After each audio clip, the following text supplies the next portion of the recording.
One of the most sought after business types that I sell is a fully managed business. Essentially, buyers are asking for a business that is managed by staff, runs well, and that doesn't require them to work full-time in it. Others want to go a step further and they want the business to return a regular dividend without any input whatsoever from them. For business owners, getting their business to this level will mean that they have a highly sought after and very, very valuable business. But that all sounds great, doesn't it? But like everything, there's more to it than that. Now in this video, I will talk about 5 things that should be considered before a business can be truly called managed. I hear it a lot. I'm looking for a managed business that I can buy that has a bottom line of usually way too high and my budget is, well, usually way too low. Now first, let's dispel a myth.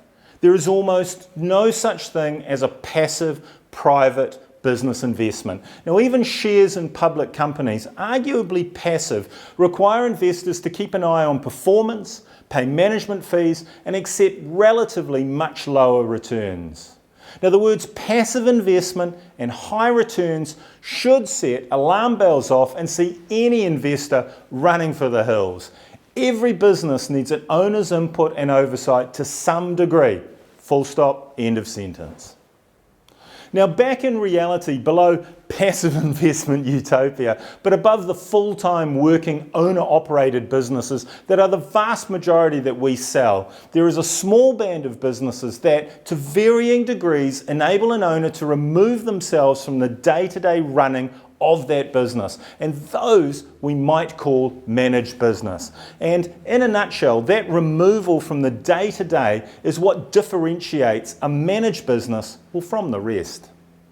So here are 5 aspects of businesses and the conditions that need to be met for that business to be truly considered managed. For listed companies, recent price earnings PE ratios have investors paying 20 or even 40 times earnings. Now I've not seen many businesses, barring statistical anomalies, sell for more than 4 to 5 times earnings, let alone 20. Now obviously anything even nearing managed business commands a premium, so buyers need to be prepared to pay a much higher price or accept a lower return. If an owner is working in the business, it is not a managed business. If the business could fully staff itself and could sustain the extra wage of a manager's salary expense to replace the owner, then perhaps it might be coming close.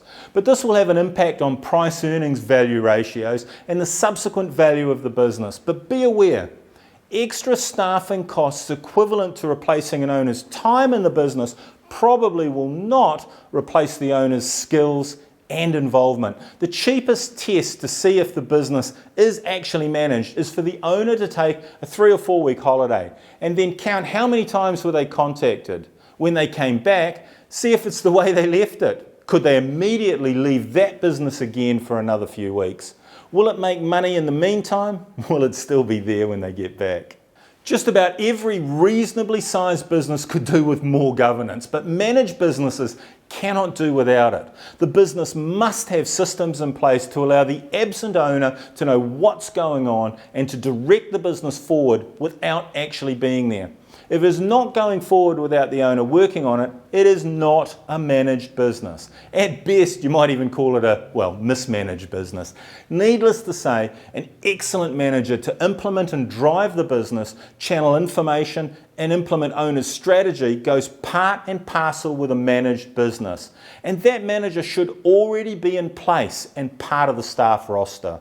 Now, systems and procedures go hand in hand with good governance, along with effective staff training. It means the owner is on the same page as the person running the show. Now, franchises are big on this one, and for very good reason. They simplify each function, agree on expectations, and then delegate the role downwards through the staff. The result is the owner is not required to supervise on a daily basis.